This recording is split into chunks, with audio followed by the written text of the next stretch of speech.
Welcome to the Women of Regenerative Ag podcast. This is a platform for the extraordinary women leading the regenerative agricultural movement and the transformation of our societies around the world.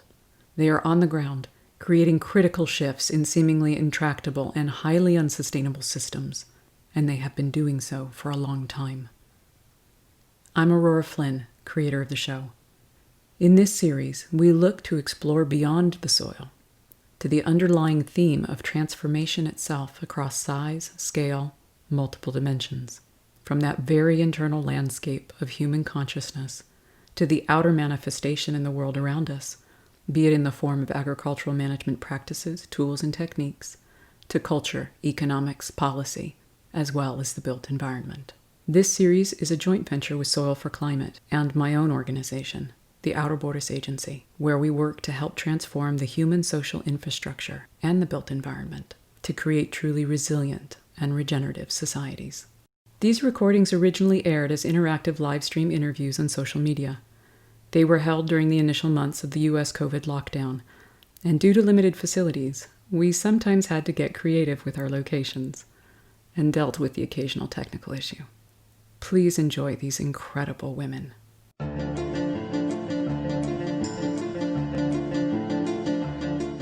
You're listening to the Women of Regenerative Ag podcast. My guest today is Phiri, a smallholder farmer, regenerative agriculture practitioner, and trainer based in Zimbabwe. She is an accredited field professional for holistic management education for communities by the Savory Institute. She works with rural communities through her organization EarthWisdom, as well as other partners in Southern and East Africa to regenerate degraded communal lands. Precious is the African coordinator for Regeneration International and is a part of their steering committee. Her role is to connect with other regenerative work in the African region to continue bringing this work to the global movement. Thank you, Aurora. I laugh a lot, so I hope that's all right. Bring it. We love giggles. The world needs it. Time for furious laughing and dancing. Listen, I want to touch base with you because when we last tried to speak, in May, lockdown had happened for you in Zimbabwe for a couple of weeks. The president was looking at lifting it that coming Monday. Simultaneously, the food agency at the UN dropped that incredible announcement that we were looking at, a sort of a biblical proportion level of a global hunger pandemic. And focal point was Zimbabwe, and they were saying this was because of the coronavirus lockdown and the reactions to it. And of course, that perfect storm doesn't just happen in a silo, right? They're talking about a tipping point of multiple systems for a lot of different reasons, and we aren't going to go into all those reasons today. But I would love to just start by hearing what it's been like for you, what's been going on, what it's like on the ground now. What are the biggest current concerns for communities? Can you help us just be there with you to kind of understand what that's like? Okay, well, maybe first of all, just to say hi to everyone who's watching on Facebook Live. We have people watching? We do. And thank you to you, Aurora, and Soul for Climate for organizing this. And episode 1, I'm the first person to speak, and Aurora said it's going to be juicy. I don't know about that, but I hope that you find it juicy. Well, I mean, it's a beautiful time. I guess beauty is what you make of any situation. I've seen lots of resilience in the human race, and especially the people of my country that I'm really proud of. I'm in Zimbabwe, speaking from Victoria Falls. Of course, like the whole world, we were also hit by the unprecedented COVID-19.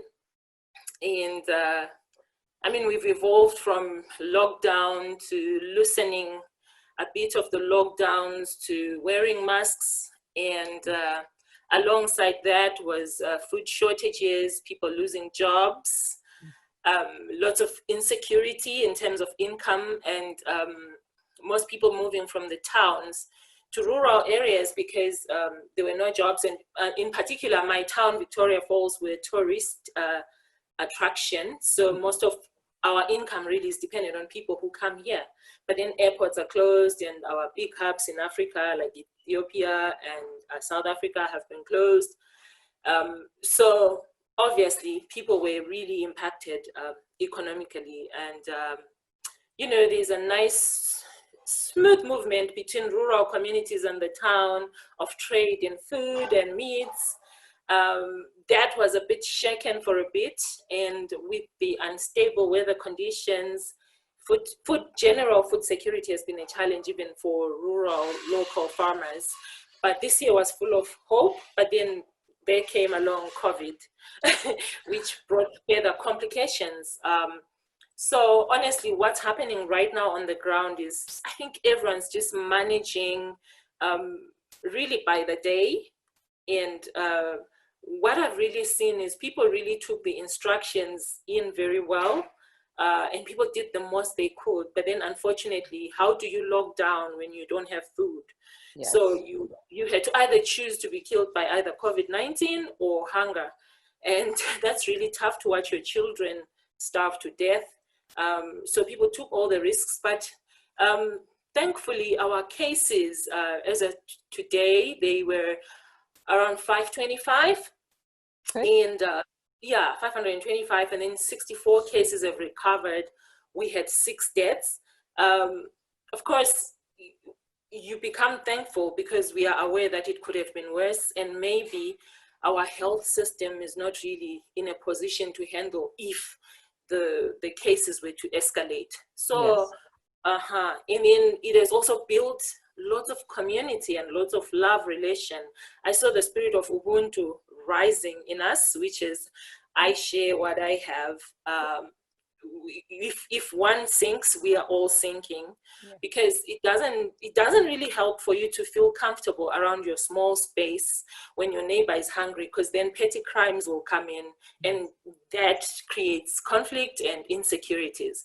So I've seen lots of resilience really in the human race and in my people, and lots of organizations. I was in the Rapid Response Task Force team who were handling the food security. People gave donations to just immediately supply the vulnerable families. Yeah, I was seeing some really beautiful stories actually in some of the papers there about neighbors starting to feed thousands of people, trading in the clothes to get some of the, what is it, maize is one of the staples? Is that how you say it? Maize. Yeah, we make make a thick porridge called Ischwala, Sadza, Pab, and Shima, depending on what language you speak. It has no name. Sounding good. And this is immense, because even last November, some of the numbers were like half the population were food insecure before COVID. So that's about 7.5 million people were looking at a meal a day was what they were talking about. So yes, that's just half increased. of the population. And honestly, we were really coming from one of the worst ever droughts that ever hit us. And we had a very unfortunate situation of Cyclone Idai in the Eastern Highlands, where people flooded to death.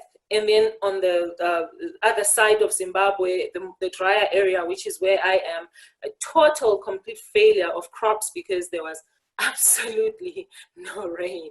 Right. So we have seen all those climate extremes. And if you look at the USAID reports at that time, literally this half of the population of Zimbabwe was on food aid for 11 months. That means whatever people harvested, they just fed themselves for just 1 month. Right. Yeah. Right. And now you're looking at it encroaching into the middle class, which seems to be like, that's sounding like that's more unusual now, to have civil servants and healthcare workers and that sort of lawyers struggling to feed as well. Yeah, exactly. And the unfortunate thing is then we're a farming country, and smallholder farmers really take care of about 70% of food and things like that in our country. But then the escalation of rural populations has also brought pressure in those spheres. So there's a lot of need for things to really change. especially if we can go back to our industries being open and tourism working again, Right. it would really help. Well, so Precious, like and we can hear there's a lot of sort of mitigating circumstances that have kind of led up to this tee-off, to this situation. But what is it about sort of the food systems in Zimbabwe that's creating the lack of resiliency as well, despite everything else, obviously, you're saying that is kind of out of that control, like a drought and like, um, and like the lockdown itself. Can you talk a little bit about the systemic design and imports and exports, et cetera? So I guess we are mostly smallholder farm supplied, and 70% of our population about is rural based and subsistently farming to just feed their families. But unfortunately, because of different agricultural systems failing, which I think we'll delve into later when we talk more about regenerative agriculture, we've seen year after year, whether we have good rains or bad rains, we've seen droughts. So some droughts are really, some people call them pastoral, some people call them man-made, and then you have ecological droughts.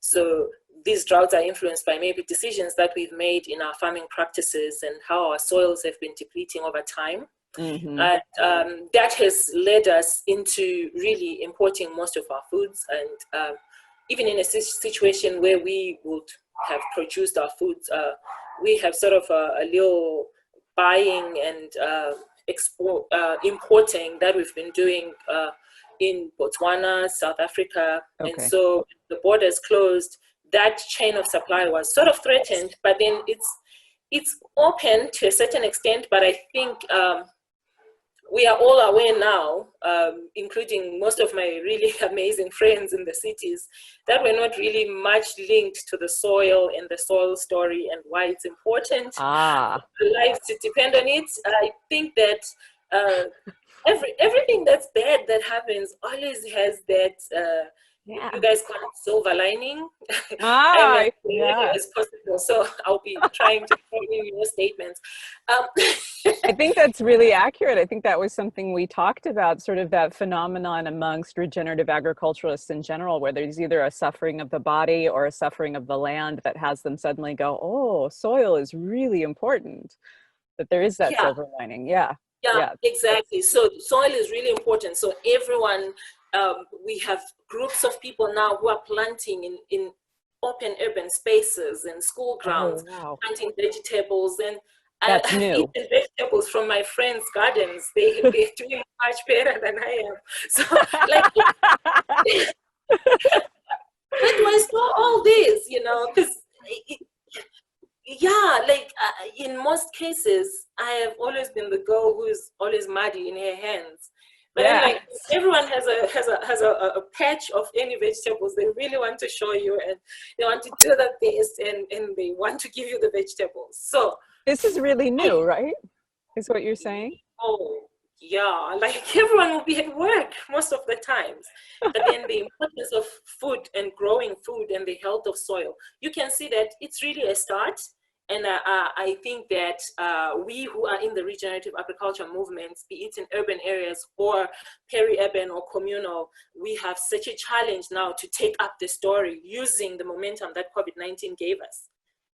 Because everyone suddenly found themselves with lots of time, and then they decided to learn more about the soil. So I do feel like eventually, really, the dependence in unstable and unpromised food systems will have to stop, because South Africa also had its own share of problems, and they needed to take care of their population, and to carry a burden of a neighboring country becomes too much, and that makes food here very expensive right now. So products are just going up and up and up, and it's because maybe we didn't have our storehouses in order. So I think it's a lot of learning, and we can only go forward from now. Yeah, it's a phenomenal moment in time for us to kind of consider, especially sort of these economic packages start being developed internationally, like what that money gets invested into and what we're actually pumping forward, especially as we look at, just timing with the carbon allotment we have left to actually keep this under 1.5 degrees Celsius. Like, this is the time, and it's going to help with community, whether they engage in that kind of thought process or not, to be going, regenerative agriculture is what we have to do to simply survive. I love hearing that these gardens are popping up, because it was the same here. I was putting in my own, and my mother's just torn up this whole old pool that was in there, and she's got all these, and they're huge. And I'm like, Mom, okay, I don't have to. Yeah. This is part of the inspiration of recognizing that we are not resilient enough yet. We don't have multiple systems there to support and sustain. And you mentioned, I was just thinking, Aurora, you can imagine, of course, maybe we started planting gardens, we started being aware of food and its importance, and its the importance of healthy food in our societies. Yes. During COVID. So usually the human tendency is, if there's a crisis, we'll align to solve the crisis. Yeah. And if things get back to normal, right, what is our new normal that we're embracing? And right. I think that's where our work is at right now as regenerative agriculture. The conversation, the dialogue, it should really try and step up what we had already started. To still see the open urban spaces as sources of food, to still see that link between communal and the towns as a place of trade in the food and keeping the economies alive. So absolutely. I think that's the big work that we have. It is the big work. I think there's a vantage point to it, and also making sure that we're not talking about this as a siloed, separate sort of experience, that these are integrated systems that are reaching tipping points, whether it's, a lockdown, inflation rates, other pandemics that will come, national debt, like all of them interweave into this, the civil unrest that is potentially possible with a baseline of deadened soils, right? People can't feed themselves. So I want to make sure as sort of the weeks and months unfold, that complex story is also understood, that nothing is separate from one another, and they're spinning out into a place we're on for a fair amount of chaos. And I think this is one of the ways to mitigate that. I really, that's the complexity we are managing. Nothing is separate. No. No, and how can you ride with the chaos, and how can we create from that? Yeah, no, this is the heart of sort of transformative, I think, thinking that I really want to get into with you and your work with the different communities you're involved in. I do want to just really briefly touch, you talked about the mud on your hands, and I just really loved when you shared with me about, a little bit about where you grew up and about your people, who you come from. And when you first started noticing soil. In Wange communal lands, and one of the communities under Chief Nelukoba or Chief Dingani, it was called Mabale. That's obviously not my original place of birth, but life circumstances brought us there, and I was about 7. So really that's home. Okay. That's all I've ever known, growing up with my grandmother. She was a tough and hardworking woman. But unfortunately at that time, so it was a granny-headed household with 7 girls. Oh, wow. Oh, wow. Yeah. Exactly. I was the oldest. And so it was me, my young sister, and 5 cousin sisters. So in Africa, there's a certain thing that when a lady has a baby, sometimes they can't really take their baby to their new marriage. So my cousin sisters suffered that. So they had to stay with my grandmother and us. My dad had passed on, and all that. So so it was that obviously meant we had little or no things to use to actually make our land productive, be it cow manure. We didn't have any cattle, we didn't have goats, we just had chickens. That I got when we got to that area of Mabale in Wange communal lands. I got it through, it's a beautiful culture called, I'll use the Ndebele word and try and explain it. It's called Ubusisa, which means a person gives you a hen or 2 chickens and a cock, for example, and then they say every time the hens have chicks, you will have maybe 2 are yours, and then you bring the others. And we ended up with a big fowl run of chickens from that. Started really from scratch, but it's really a culture of abundance and giving. But I being the oldest in the home, so I started helping my grandmother in the field. I can hold an ox-drawn plow when we hired it from our neighbors, or when our neighbors came to help us. So really, I started interacting with soil from as early as 8, 9 years old. Yeah, and when we worked in people's fields for food, I would go with my grandmother to weed, take out the weeds, and then they give you like a bucket of maize, and then that's what you use for your maize meal. So from that early stage, that totally influenced my thinking, because half the time the crops were failing and it would be hunger after hunger after hunger. So honestly, I think my brains were triggered to just have that natural interest, though I wasn't aware that I had it, but my life just followed that path. I don't know if you know what I mean.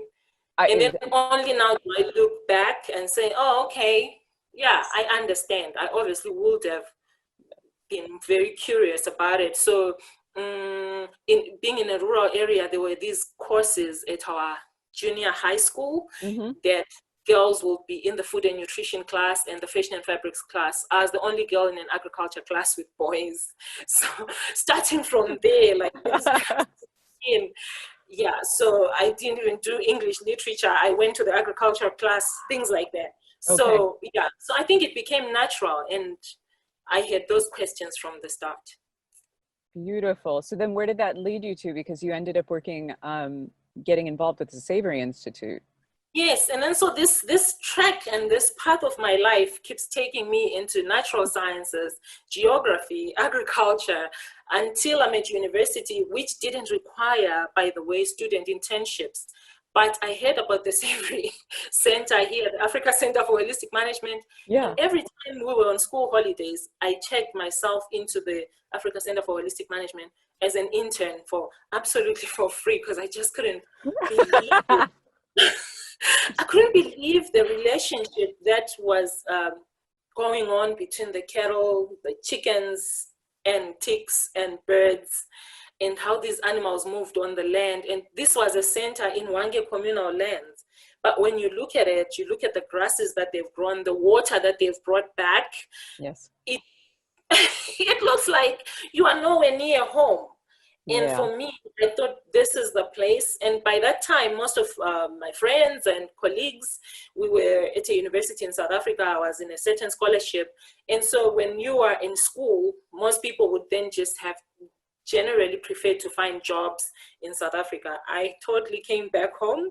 And when I was done with school, I just phoned the center. I was like, hi, guys, I'm done with school. And honestly, it was really amazing. There was Alan's son, Roger Savory, who I was working with the whole time. And he said, well, we don't know where to put you, but where would you like to start? So I literally did everything from photocopying to taking care of a lodge that they had. And I was fitting in department after department until I ended up a training coordinator. Yeah. Oh, so wow. That's the story. But I've totally enjoyed working with holistic management, and I got amazing privileges to work with Alan and Jody and all the amazing people that have gone ahead of me in that field. That's phenomenal, Precious. Okay. So you really got seeped in all of it. It's amazing where passion can take you. And you're like, no, that's it. I will do it. Let me in, let me in, let me in. Yeah. A bit of a jumble. You don't know when you actually noticed it, but you sort of track it like that. Yeah. Yeah, absolutely. Oh, I felt, I resonate with that a lot too. I felt a bit similar when I discovered holistic management, and I met Abby and Spence Smith, and I was like, I don't know, but I know I'm coming up. I'm coming to visit. So then how did that lead to Regenerative International and your work as the African coordinator there? So I worked as an African coordinator at the Africa Center for Holistic Management, but you know, you just keep growing, and I sort of wanted to engage more and you know, expand my knowledge, but still remain in the tracks of holistic management. Yeah. And so I'm still an accredited professional in holistic management. So I'm still a trainer under Savory Institute. I still partner with the Africa Center for Holistic Management. Yes. And then I stumbled again onto Regeneration International, which was really, you know, a bigger picture that I thought, okay, now it's about movement building, inspiring, grassroots, policy, consumers, just keeping that communication alive, that Yes. there's actually a new hope of agriculture where humans again can get to dance with nature and actually improve landscapes at much bigger scales. And honestly, they support holistic management, permaculture, all sorts of things that will rebuild our solution, which is the soil. So I really got attracted there, and I spoke for the first time on their World Food Day, and then eventually got invited to be part of the steering committee. So I'm one of the sort of founding members. We discussed, what is the way forward? What is the thing that we can support now? And as an educator in holistic management, I also get to input on, how can we really continue to improve the way we're making decisions and supporting whoever needs our support at whatever time. But it's really a big network building effort that we're doing. Well, so Precious, can you, we have a variety of people in the audience, in all likelihood. Some people are just discovering soil and going, oh my God, this is an incredible solution. And other people who have a greater understanding of the scope of management and what that takes in the interconnected systems that require adjusting for that kind of regeneration to happen. So when you're talking about holistic management, I think it gets easily collapsed with things, with megafauna grazing things, right? They go, it's mob grazing, it's intensive grazing, it's there's all these terminologies that they use in science to kind of express what is essentially just restoring that integral relationship of hooved animals back onto their grasslands. Can you talk a little bit about regenerative agriculture versus holistic management and what that looks like? Okay, so maybe I think it's really important for us to just define in simple terms what holistic management is, because what I've seen, like you say, we get sucked up into the practices or the tools. Yet holistic management is really a framework of decision making. It's a simple framework of making life decisions from household level, farm level, government level, with lots of different aspects in it that would guide you to define what kind of life or what values do you stand for in the future. What do you see your community or your life being? So that doesn't take a farmer only or a government only. I think it's everyone's desire. So it's really a simple decision-making framework that can be used by anyone to manage the complexities of society, culture, economy, and the environments. And I think it easily gets slid or confused into saying holistic management is holistic grazing. Yes. Because I think Alan really developed holistic management from his work in Africa, where he was really seeking for answers on what has caused this vast degradation that we are seeing in our African landscapes. So of course with that came along a new tool in the land management, a tool of living organisms, which was holistic grazing, and the behavior of animals that we call animal impact. So holistic management is way broader than that. It's really a framework of thinking and working, and can be used by anyone. This is brilliant. So Alan already knew that. He already knew that you had to, that it was holding to values and intentions to actually have an impact that you were aiming for. It's an immense strategy and a way to frame your thoughts and to keep you accountable. Yeah, exactly. Right. This isn't just about keep you accountable. Lots of planning, lots of really, I think, working on your toes, because you are consistently working with a changing environment. The environment is not static. It self-organizes with whatever management tool you put on it. So that's the complexity there. So, I mean, it's really broad and deep, and thankfully we have Savory Institute and all the hubs around the world, and all the educators, and all the Auroras and me's. And so there's a lot of information dotted everywhere that people can access to learn more. Absolutely. People get very enraptured with the idea of soil and the soil microbiome. And it's a phenomenal life-altering perspective change. And it absolutely will not regenerate without the management and without the shift in awareness, right? And that's what I always really respected about Alan, was that I just went, oh, he grabbed onto a shift in consciousness that had to come, like a whole different way of living your life.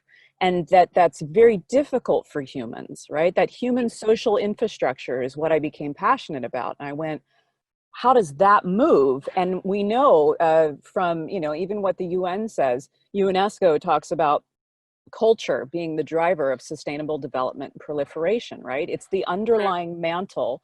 And here's your renewable technologies, here's your grazing pattern, right? But the culture and the sub indicators in the culture are going to move it. Like, this is the pizza crust, and there are different toppings we create, but you need a phenomenal crust. And so that's how I think we always have this orientation of going, let's get the renewable technologies, let's do regenerative agriculture. But what you're really talking about is shifting that under the creation or the formation of that mantle and foundation first, and everything else will move. Otherwise, it's like sweeping sand off a beach. So you look at it from a living systems point of view. Yes. And some people say a whole systems point of view. We are, I think, as the human race, we're really intimidated by whole systems or living systems, because we've so much really delved into managing in parts. That's why we really get excited when we're just talking about one practice and not the bigger pictures. Because we love to pick parts and then manipulate them and then fit them in there. But then what else happens around when you fit in whatever part you fit into an ecosystem? So yeah, I think that's what I've really enjoyed about holistic management. And sometimes it's really difficult to say this is what will work in this environment. You can't generalize to say this is what will work in Zimbabwe, because in Zimbabwe is huge by virtue of, in a family, there are 5 people. And those are totally different. Let's start from there without talking about the 13 million, Yes. So really it's when we say social cultural constructs, that the complexity there alone, and then the economic construct, the complexity there alone. So it's layers that you're managing, and I think you need that brevity to approach them. Totally. It takes a lot of courage, curiosity, and humility in my mind, because you were really looking at we were talking about, these layered constructs. And I think when, what we have are sort of these really, and I want to get into culture now with you a bit, and the communities you're working with, because there's an affinity, like you're talking about, to go for the little section, to go for the piece, to make it segmented and linear, and to hyper focus. And it's actually a neurological skill set you have to build. It's building a muscle. That way of thinking is a very right brain perspective oriented. The right brain loves to look at the whole picture. It's not a virtue, at least in Western cultures, to really operate within the realm of intuition, of emotive expression, of the holistic picture. That's the right brain's perspective job. The left brain's very linear. It's didactic. It likes to grab. It's very functional that way. But it reduces, right? That's what came up with the scientific method, which is why the scientific method is both brilliant and it's one piece of the puzzle. So this is actually a skill set. We're literally talking about building in your cognitive processes, in your way of perceiving the world. And so that's sort of like a little formative chunk here, as I want to talk about your work with communities, because I'm fascinated by the cultural aspects and the different everything from bureaucracies to politics to all of that, because that has been my passion, working with a lot of indigenous communities and government bodies around the world now. And you're a very wise ninja at this stuff. So can you talk to us a bit about No, and that's great, because if you thought you actually were, you wouldn't be. So you are. We could just roll. In my culture, the young people don't talk a lot. So if you say I'm wise, I get really scared. Sorry, we take from the elders. I suppose we sound wise when we talk to other people, but half the time we listen. But it's all right. I'll take it. No, I think that's really wise. I just know from our conversations, you said some pearls that I wish I could have given to academia, that I had just come out of and just been like, listen to Precious. I'm going to go now, because these are some of them are counterintuitive, and they take wisdom building. And that's simply what we're talking about: experience, processing, perspective. So could you tell us a bit about the cultures and the people that you're primarily engaging with? And sort of guiding ethos you may have for engaging with them? Yeah, and I mean, that's broad, but you can also be throwing in some questions if you feel like there's stuff that is obviously hiding. I'm also from a culture where we don't speak much about what we do, so it's very difficult. Ah, fascinating. Okay. The ultimate nut to crack. We're so honored. Let's see what happens. I have lots of jokes about my first encounter with bigger groups of other cultures. Or like, that's a lot about yourself. So, but like, it's not bad, because I think that's only how people will tap into what you are and where you come from. So I've gotten to really appreciate that. But anyway, I work mostly in Southern Africa with partners. So it can be an NGO group that wants to go and facilitate. So you really explore what communities they are working with, because I think if we are to really be culturally relevant, I think it's always prudent to have people of that land spearheading these really critical issues of land degradation and reversing the land degradation and reclaiming back our pride. Because I think I come from a culture of priding ourselves by being able to feed ourselves, being able to take care of our land, which we've lost over time because of many factors that we can't even unpack right now, right here. So that's Southern Africa. I personally come from a tribe called the Ndebele tribe, a tribe of warriors and people of honor. Okay, I'll sound vain, but I really love my people. I love your people. We want to hear about your people, please, Precious. Don't hide who you are. Yeah, so we are part of the Nguni clan that obviously ran from a very powerful king down South Africa, but we came down to settled in Zimbabwe. But we still, it's really even the warriors back in the day were people of such high dignity, high honor, and lots of pride in just our culture. So generally, Zimbabwe is really proud of the culture. We are different tribes who work here, and so I've also worked in East Africa, Kenya, Uganda, and there's also different tribes there. So I've worked with the Samburu, a bit of the Maasai, and in Uganda with some different organizations where we're just talking about how can we really scale up the voice of all of our small organizations as regenerators. How can we multiply and amplify that voice, but really it's just from the grassroots. So the culture is really diverse and dynamic, and most of the communities are led by men who are called elders.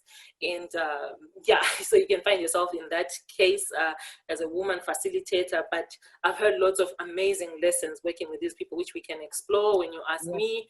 Yes. So really, I think that's in a nutshell the type of background where I work in. Well, so but this is the problems are the same: land degradation, food insecurity, water insecurity, and in some extreme cases, you have social insecurity where people are fighting gun violences, especially in East Africa, for water, cattle raidings, and stuff like that. So so the issues are the same, but the cultural settings and norms are different. Right. And so you really, I mean, this is something you're going to have to address, is the social sustainability, right? Are these communities actually functioning in a way that is sustainable? And what does that look like on, what we say very freely in the Western culture is individual, independent, like we're somehow in a silo or separate from our interrelationships around us, right? But how is that being sustainable? I absolutely want to unpack this with you. I want to ask people to start please flooding questions in. Seth, let me check. Yeah, Seth is going to start sending, send me via text. I'll monitor some of the chat. But what you're starting to touch on is something I find really magnificent and fascinating, and resonates a lot with experiences I've had as well as a woman in my work with what are, these are pastoralists you're talking about, largely nomadic. And they're also patriarchal, extremely so. And I like to kind of, when I teach and I speak with other communities, to understand that, when we say tribe is an anthropological construct, right? This isn't ipso facto unity. We're talking about a group of families, right? And that, if we just clans, and that's more accurate to what, and if you just think about the diverse opinions that can happen, there's not in a family, there's not necessarily cohesion and agency is what I'm getting at. I think sometimes in the West here we go tribes and we assume that they're all getting along and everything's fine and everybody's on the same page. Okay. So I want to ask you about so many things in this way, but first of all, you as a woman, which I find fascinating, coming in, first of all, how do you approach, what's your ethos for approaching them? Because you're also looking for social sustainability while you go in. Yeah, so in most cases, especially in the East Africa, really I was just invited to come and start a dialogue.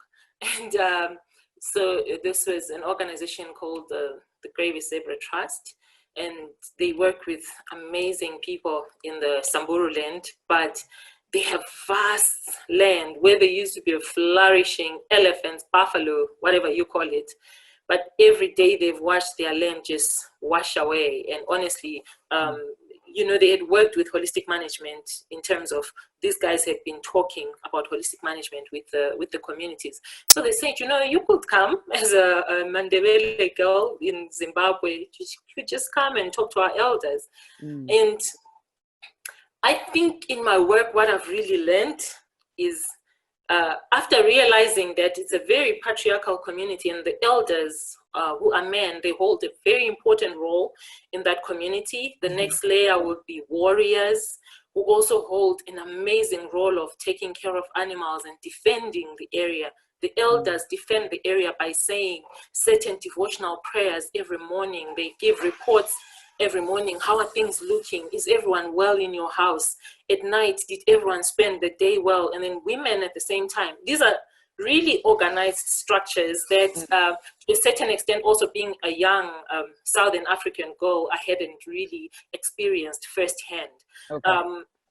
Yeah, exactly. And some homes, polygamous homes, and so the natural reaction. I'm just sharing with you some of the important things that I've learned in my work, which is some things that I've had to kill in myself, so that I find the people that I'm working with at a place where they are, so that the dialogue is fruitful.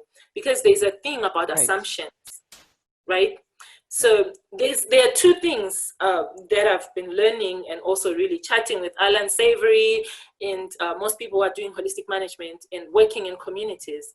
When you're planning for the land or planning finances or planning actions to do on the land, especially in a self-organizing environment, always assume you are wrong so that your monitoring is on top, right? Yes. So that you know at the first sign that I'm getting the right result or the wrong result, you know it at first hand. Yes. But then when it comes to humans, you should always assume that your assumptions are wrong about them. Right? So I am Zimbabwean. I meet a Samburu man or a Maasai man. Maybe there are things that I've heard that they have 10 wives, for example. And then, so certain red flags are raised and you can be on guard and then lose out on a chance to converse and probably also share your story and you hear their story. Yeah. So so it's I can't even say it's a skill, it's a sacrifice to assume that your assumptions that you have about such societies, they are not true. These are humans that have lived like this for a long time and they seem to be working out as a community, as a clan. They haven't let down on how they have been living. You get in there and humbly learn what has kept them going. And when you share with those tribes, because they are pastoral, they don't use the calendar of time that we are using 2020. No, they want to know where you're from, your tribe, and your people, so that they count that year as a year that Ndebele girl called Precious came and visited us and spoke to us about regenerating our land. And so, when you're talking to the elders, you thank them for giving you that opportunity to stand before them as their daughter first of all, you are African.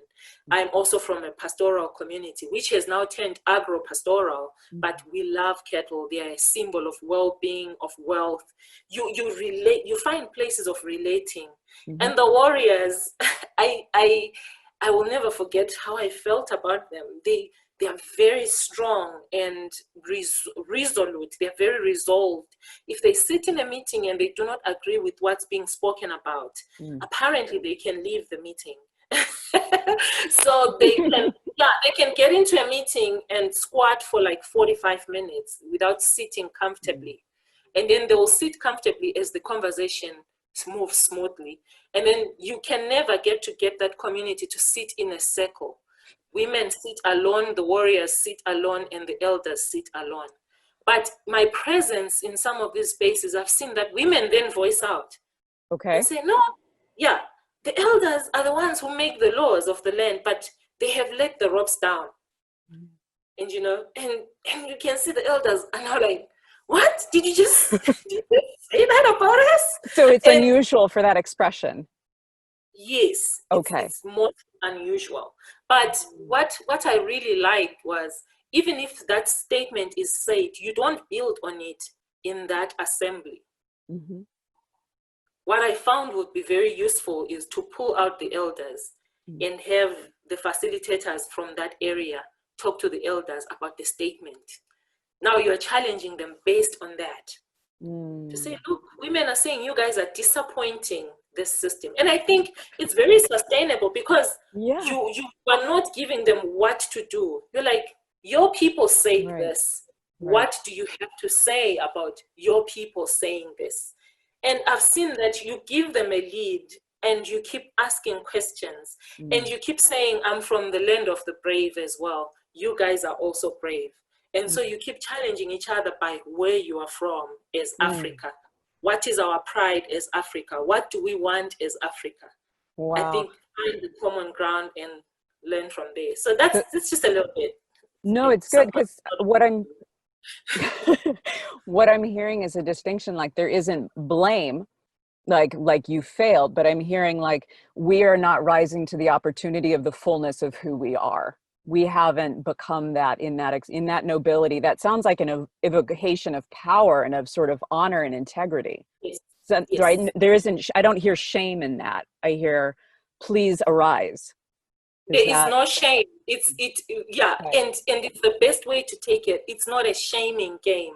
Amazing. Because once you do that, everyone puts on defensive wall, and honestly, it really kills.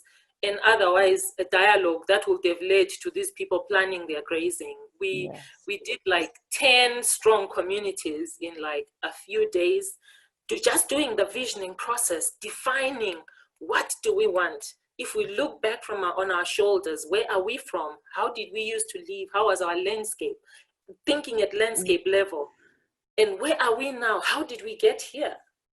Now you're bringing in the issues of management.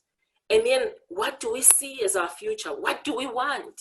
This really sounds like a reclamation, a remembering of self. Like when you get so far down the line and you're trying to make things and you're just not conscious to missing or remembering who you are, who your people are, where you come from, or who you wanted to be. You've just lost track of all of those questions that has, I think it's really clear that that's in a really emergent, passionate, fulfilling place to live as a human. And that makes transitioning or transforming the world around, however you're going to manage or what cattle you're going to take on or practices, it gives it a flow and a nourishment to those actions rather than I have to do that because I'm still trying to survive. And it's not that survival goes away. It's not that it's legitimately on the line, as a lot of our ranchers around the world that we know of in their stories, but particularly in the US have gone through as they transition. It is that rededication and commitment to self. I mean, I'm listening to this and I worked with a group, rancher to rancher, and we would go with Kent Reeves and Richard King, and we would go stand around basically soil with ranchers and just kind of talk about it and what was present and happening there. And it was really, the inquiry always led to self, like how were they doing? How were their hearts? How were their families, right? And it was this like, and it wasn't necessarily holistic management, but it was the moment of going, are you living within the integrity of the human you know yourself to be? Do you feel good about yourself right now? What we stand for as a community. Yes. You know, like, for example, you have communities that have names of plants, for example. And you're like, so they're like, oh yeah, for example, we used to have this plant, this community was called this, by this plant. And you're like, can you show me? They don't have a trace of it. And you have certain features on that land that shows that this place was thriving once. For example, there's one community called Kanywambizi, which means where zebras used to drink water, right? So that means that that river was perennial. Zebras and all wildlife would come and drink water. But then now there's no trace of water and there's no mbizi, you know, or zebras in sight to come and drink. So you can build from just those stories and that knowledge.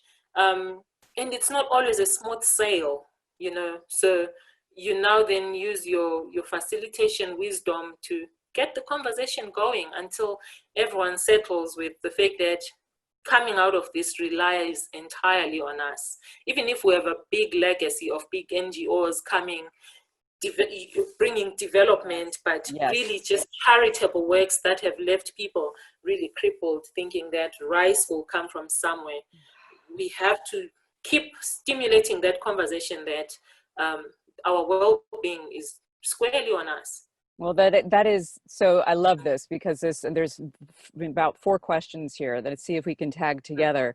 Again, you're talking about the empowerment of a people. And I think this is a really important shift for environmental social justice community around the world that wants to support communities where there has been, I'm going to come in and save. I'm going to come in and caretake, as opposed to a genuine upliftment and empowerment that leaves them socially sustainable, creating their own visions, taking their own actions. And I'm really curious about that because you seem to have that ethos on board. How are you ensuring this with the communities you're working with, that you leave and they aren't dependent on you? So the thing about I'm going to come and do good, I do feel like all of our actions, they have amazing intentions. Yes. I think that's called the do good framework, the ones that NGOs came in with, you know, to bring food to the hungry Africa, to bring this to hungry Africa. It was a do good framework, and they were honestly coming to solve a need. Again, that's managing in parts, not digging out. If I bring just a bag of maize or milli meal, am I resolving the root cause of what has brought these people here to needing me from outside to bring food to them? So I mean well, but it has unintended consequences where everyone's like, oh no, it's fine even if our crops failed. World Vision is coming, for example. And not to label anyone. Yeah, right. Totally appropriate. So you know that, okay, it was well intended, but then what we are harvesting out of it, where's this coming from? Like, how can we have evolved into a language that says when an NGO, I wish we could find a new word altogether, comes into the spaces of communities, everyone's like, so what do you have for us? It has been a legacy left by charitable deeds that meant well. Yes. Right? So when you shift to regenerative work with communities, and I think it's important to always take along social, cultural, economic, and environmental. Otherwise, if we do not do that, it's easy for regenerative agriculture to also look like Green Revolution, where you're just bringing natural seeds, natural leaves, and leave things as they are. And you still leave the same dependencies. 10 years down the line, regenerative agriculture will become like a greenwashing word again. Oh, if beautiful. We keep complexities outside. Absolutely. And that's what I think there's starting to be a vigilance around things like climate smart ag, where it's really the Band-Aid methodology, where it's, I'm going to cover it, it's segmented, it's going to look good, it's going to get money from somewhere, it's going to help in a moment, but it's actually an underlying catastrophe. And quite frankly, from my work with some of the Maasai in Kajiado County, Kenya, like I was very aware of that hit that they took from NGOs. There was a lot of like, this is how I became aware of that legacy being left in some of these communities, that it's done damage. Right. Yeah. Exactly. Yeah. So I think as a facilitator or a person who works with communities, you realize that you wear many hats. This cannot be yours, but you are coming as a person to create and stimulate a dialogue. And your understanding is that I'm here as a support. I can be a support. I can be a mentor. I can be a friend. I am here to create relations, and maybe sometimes to be the neutral person to cover gaps between tribal conflicts, between family historical conflicts, between myths that have stood against us for a long time, so that we just are separate and we view things differently. Because when it boils down at the end of the day, especially when you're using the holistic management framework in the conversation, when you create what is called the holistic context, which I love to think of as just the backdrop from which we make our decisions. If we spell out the life we desire, what are our values? We all want the same thing. We all want to thrive. We all want to be sovereign. We all want stability. We all want security. We all want freedom. We all want to express ourselves without fear. We all want a clean environment, clean air. We all want to go to the grave in peace, knowing that our children have a legacy that they'll be proud of, that we once existed. We all want to look back and be proud of what we have done. And that is above any political ideology. It's above religion. It's above any construct that you can think of. We all want the same thing. Well, so but, then, yeah, but to get people to that dialogue now, to spell out what we want, that's where I feel like is it. I feel like this we could talk about for hours, because I mean, but this is really, I mean, just to be fair, like this is the heart and soul of the acorn. That acorn's a nut around here we have that you have to crack, because we often go, let's just do that practice or get them to regenerate the soil. And it's like, what is it when you come up against colliding worldviews, cultural identities, trauma? That's why I was going to ask you about the impacts of colonialism. You know, everybody's got a heartbeat of a history that's throbbing through that door that has to be addressed before there's an open mind frame. That's, I'm curious, what are the, you know, what are the signs to you, or are there cultural beliefs, values? Is it a mindset? What has to shift before there's that first step in that transitionary sort of transformation process being possible? So if I can say, I think in terms of our cultures. And we have questions. We have questions? Okay, so I think we will have to chat a little bit and then open up for questions. Absolutely. So let's talk first. Let me layer it. Please. According to what I heard. Obviously, colonialism has a legacy on what we became, and now the more, because we're becoming a global village, we have televisions that are showing us the other side of life, that we're thinking, oh, that is better than this. So there's been lots of influences just even above colonialism, and in some instances, some colonial masters shifted our people from their productive lands where they lived and danced well with nature, and created reserves, created a barrier between our wildlife and people, and then put some people in what they called reserves, which are really poor soils for farming. So a lot of destabilizing happened there.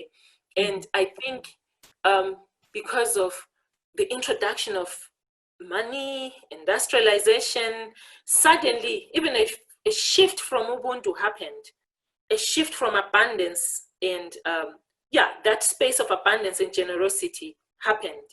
And that what we have now, I believe, wasn't our culture.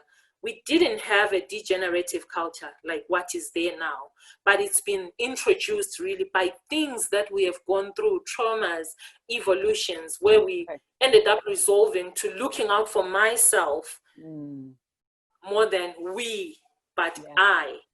And that I may stand to be corrected, but I do know that that's not the Africa we have. Ubuntu is what we were groomed on.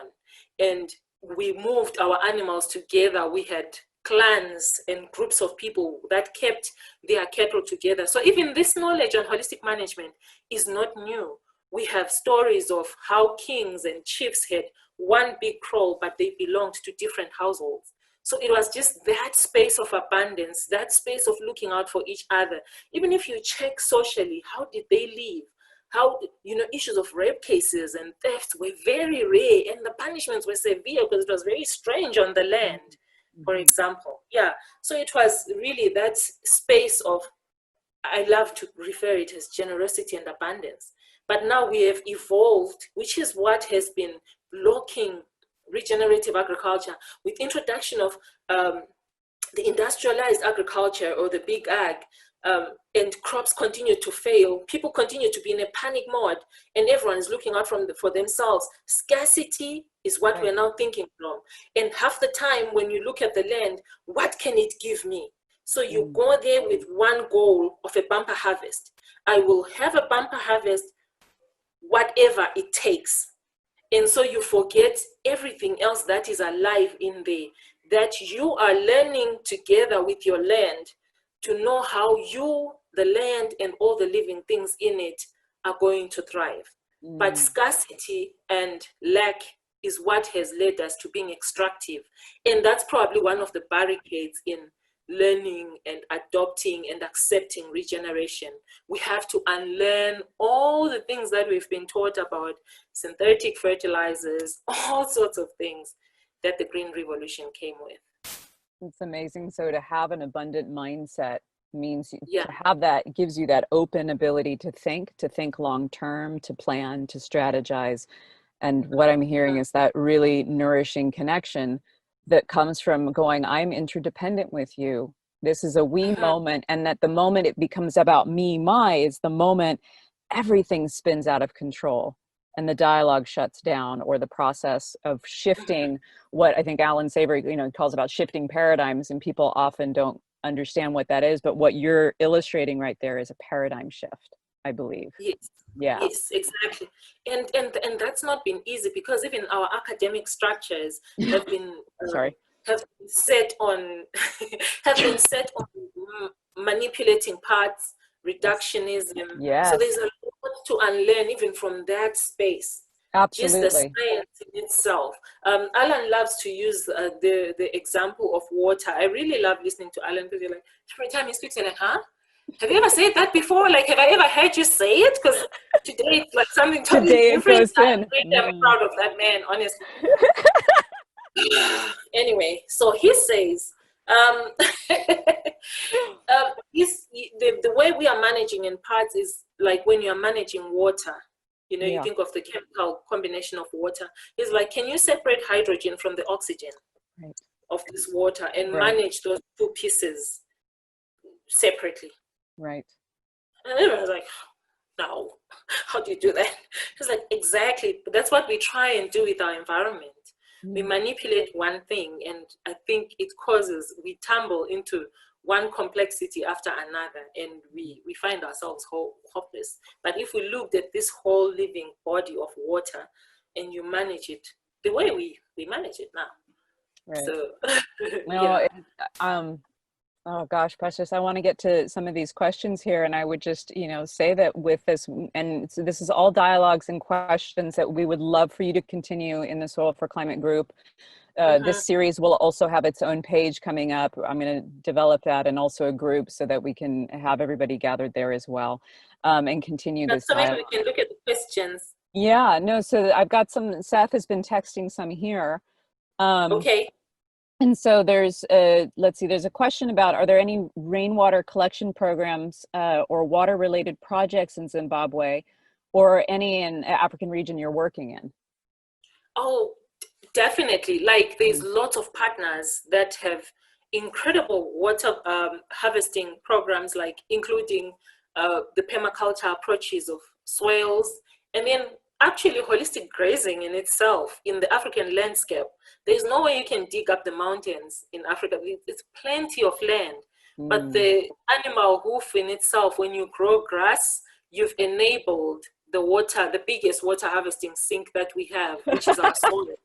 So that too, I always love to look at it like that. Yeah. But at a smaller scale, garden scale, there's lots of amazing work with organizations like Select that are doing it in the eastern part of Zimbabwe. In Wange, we have Soft Food Alliance. We have lots of them. We have African Bush Camps Foundation. We have, there's lots. Lots of schools, good stuff. agriculture programs. So there's lots. There's an orientation for it. And these are all like practices, but we bring them in the bigger frame of, okay, let's look at our land at a landscape level. What practice is suitable for what use?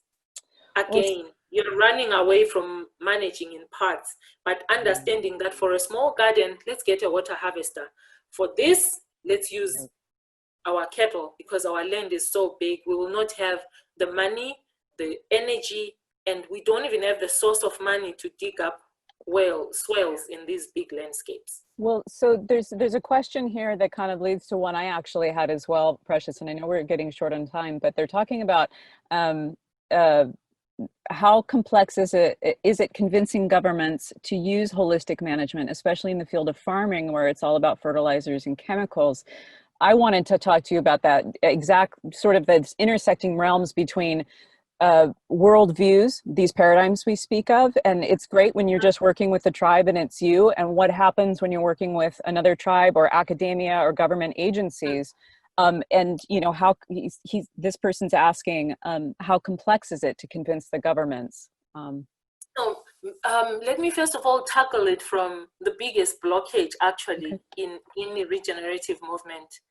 It is professional and institutional egos, because we have developed policies around degeneration and we were not aware, but you know, we've put in so much work and we have research that is backing it up. And to shift, unless and until people at grassroots make enough noise about it, only then do I feel like the policies will be changed. But that doesn't stop us from still knocking in the doors of policymakers, which is what I think, having worked with RI, has been really amazing to know that we can mobilize at grassroots level, communal level, and then still knock the policy doors, because unless and until policy changes, governments will not know how to support regeneration. But as you guys know, I'm sure everyone here will attest that paradigm shift is not an easy thing. It will take a long time. It will take a lot of us talking about it every time. And here in Zimbabwe, actually we had made lots of progress in terms of introducing holistic management to the Ministry of Agriculture. And at one point, actually, the vice president even came to the Africa Center for Holistic Management. Oh, wow. Yes, and we even had a government committee that was going to, it's a scientific committee that was going to, you know, to keep proving and keep spearheading. And we started dialogues with the Minister of Agriculture and the agricultural colleges to see if we can influence the curriculum at colleges. But then unfortunately, this has come in the midst of so many other noises of things that are going on up there. So yes, but there is hope, because I think we still feel, and even right now, that's what Alan is focusing on when you have dialogues with him. His passion now is on policy. Unless and until we have a framework of policy making that will support living systems or whole systems management, we are not winning. We will keep having one policy that cuts across the whole country, and the whole country has got different rainfall regions. How do you implement same agricultural practices with different rainfall scales? So those are the faults of our policies, but you do not blame it, because obviously they are coming from a background of managing in parts and reductionism. Yeah, so I think we have done some efforts, but there's obviously a lot more that's going on, which it will take time. Well, so I'm going to ask you a couple other questions here, but also, you know, keep in mind one thing I would love to ask you, sort of what gift of wisdom would you give people who are looking to make a difference in this world of transforming into a, you know, sort of regenerative one? What you're talking about right now from the bottom up transformation, you know, I think it's very easy to go, well, I want to regenerate soil or lobby. And I just know from being in California, from the lobbyists to the shepherds to the ranchers to our markets to our farmers guild, like it's been a symphonic effort to get any kind of legislative traction. And it was all hands on deck, giving a rancher a sandwich and saying, get in my car, we're going to the state capitol so you can talk to your representative, because they have to hear about this paradigm shift, right? And then we got soil initiatives. So that's I think the kind of thought process sometimes we don't go to. We go, well, we're going to vote it in with something at some point, but all the work up to that moment has to happen still. And it's quite, Yes. it's quite fun, but it is a lot of, but it's intense too. Yeah. There's somebody was asking what your role, Precious, is in the Regenerative Grazing Project with Maasai shepherds in Kenya. Maybe that's to do with Dalmas. I don't know. That is Dalma's project, Right. but Dalma is like a good friend and a partner. Yeah. We talk a lot and we work together in holistic management. Makes me wonder who there's asked also, that question. yeah. But Dalmas is also doing holistic grazing, so it's called Maasai Restorative Grazing. Yes. So it's part of the holistic management program. Yeah. No, We have another a hub also in the Maasai, right in the Mara. In the Enakishu Conservancy, but then now there's also Dalmas. So I think the more learning centers or examples we have, the better anyway. Absolutely. I remember when we started working on that a couple of years ago. So then there's, yeah, there's there's just a broad, I'm trying to think how to frame these questions, just a couple here. There's what was the ancient cultivation or ranching like in history? But it's really hard because we're talking about so many different cultures and regions, and I don't know exactly where to move. Like what I say is that we didn't have a degenerative culture. Obviously, each community knew what worked. We had hunters and gatherers, we had pastoralists. So that was, I can't exactly answer for everyone, but for my tribe, we had one big herd that was called the King's Herd, even if it was just different clans moving animals together. So you had, so this is interesting. So you had a mega herd and you had multiple communities tending that herd. Yes, because it will be different clans taking care of their own animals. So really the information is not new, but having unpacking it, looking at the wild animals in the African rangelands, he obviously saw that this is what works. Having big herds moving together, their behavior being affected by pack hunting animals. So in this case, the human being is the herder who's going to impact the behavior of the animals and where they herd, taking care of the needs of the land, the need of the animal, and the need of the farmer. Well, so be sensitive to time here. We're totally over. There's one last question here that kind of links up to this, because what you're talking about is a vision that ranchers and shepherds here have been talking about, actually in Sonoma County, California, how you get a mega herd going, especially on lands like the Bureau of Land Management, right? This is national lands that is in dire need of grazing. And there's a variety of limitations of why that would be, but we see that even with private landowners, to have multi-species grazing in a mega herd moving over because we have raging fires that are really frightening almost annually now. And it's fantastic to hear that, that was something that was communally done, because it's the community part beyond the legislative part and the other red tag issues that we were looking at. And honestly, one of the powerful things is to really, and I know sometimes maybe when you use the word holistic context, it becomes a blockade, like, oh no, we're not talking about that holistic management thing again. But just trying to get consensus by just finding out what people want. And how do you think we'll achieve this? If you look back, I don't have a big history of America, but you guys had massive herds of bisons. And how did they survive in those environments? So do you think that when you communally came together, will it destroy us or will it work for us? I think it's now just the issue of what dialogue works in what context in your people's settings. What would be an acceptable dialogue? to obviously come back to that space where we totally come up with what do we think is best for us. And Mm-hmm. that is a beautiful piece to think about. And you're saying to me, what is the gift of wisdom that I would give people? Yeah, well, very often, and I hear interviews with experts, right? I don't even use that term either. Just these experienced Thank beings. you. Please Yeah, don't. I've did my term in academics. I'm out for life now. Yeah. Bless them. And even, I have a group I love now and some amazing scientists, but the idea of an expert is so ridiculous to me. So one of the questions I hear thrown down is like, what can I do to make a difference in the world? What action can I take? And we all have different contexts and gifts, abilities, passions. What's a piece of wisdom though? Because you're talking about some paradoxical approaches, Mm-hmm. to some layers of nuance to coming at creating a regenerative world. What's a And takeaway? I think the piece of wisdom is give everyone a chance to transition from the knowledges that they've held highly for so long. I think as facilitators, our immediate frustration is, why don't they get it? This works. But I think it's a thing of really almost killing yourself. I always say dead to self. Yeah. Because the brain is ahead of you, you know what works, but then someone has believed for so long that where they are is just perfect.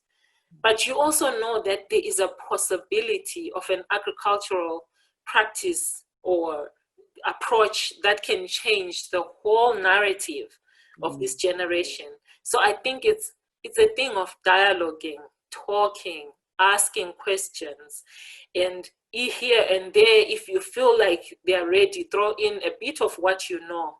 And you can just say, from what I've seen, you cannot change the whole world, but change one person at a time. Sometimes that's what it takes. And we do not have donors yet who are ready to fund software like trainings, transformation. Yeah. We don't have lots of those now. We want donors we have donors who are ticking tables of, we wanted to have 100 boreholes. We now have 100 boreholes, and then they clap hands and that's it. But then we don't have a lot of donors, but we need a lot of us who are willing to take it one step at a time. It's not a fast process. It's not a microwave process. It's lots of talking and behavior change. The actual work, planning grazing, 30 minutes, you're done. You follow a memo in the chat and the animal on the land. But to actually get people to that space where they will do the grazing plan and follow it through and manage with the 24-letter word, plan, control, manage, replan, all that. It takes a lot more.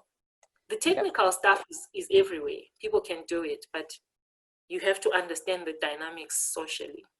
Precious, I'm hoping that one of the silver linings of the 11th hour that we're seeing in our climate, in our communities, is that people will look to leadership like you, if that's what we call it, because I don't know what to honestly call the skill set that you have, but I see it in, these transformative abilities to be with community, to allow them to open to a new way of being in creation, to step forward into their own vision and to implement it, to mobilize, right?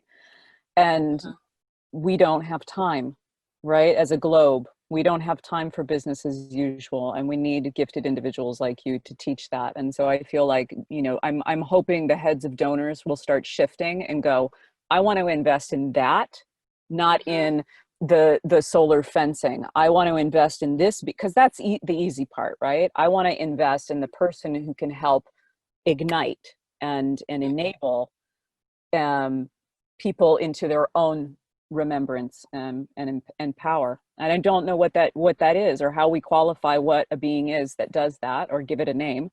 But I think, I hate to say it like this, but I think there's a market for it based on what the world needs right now, So, well, like, my only hope is that the future generations will be happy we once lived.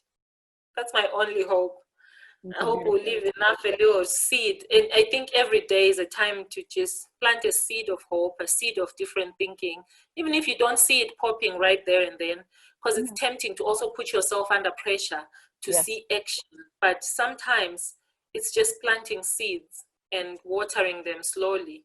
Absolutely. No, And thank you so much for having me here. Thank you, Precious. It's such a treat. I'm going to post one other question, I think, in the Soil for Climate group. We'll make a group of this for sure, of the women of regenerative ag, so we can all stay connected. It's part of the goal of the series, is so people can start interacting and talking about these line of questioning as well. We're so grateful for your time. Thank you, Precious. Thank you for your work and your integrity. I love the way you have communicated and told me what matters to you, and it's inspiring for me and for everybody here today.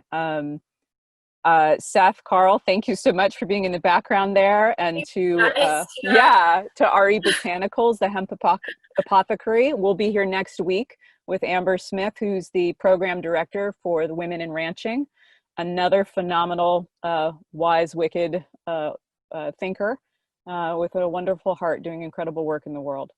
Precious, thank you. Really. Thank you. Thanks, Aurora. Yay. Yay. Bye. Bye. Bye, everyone. Okay.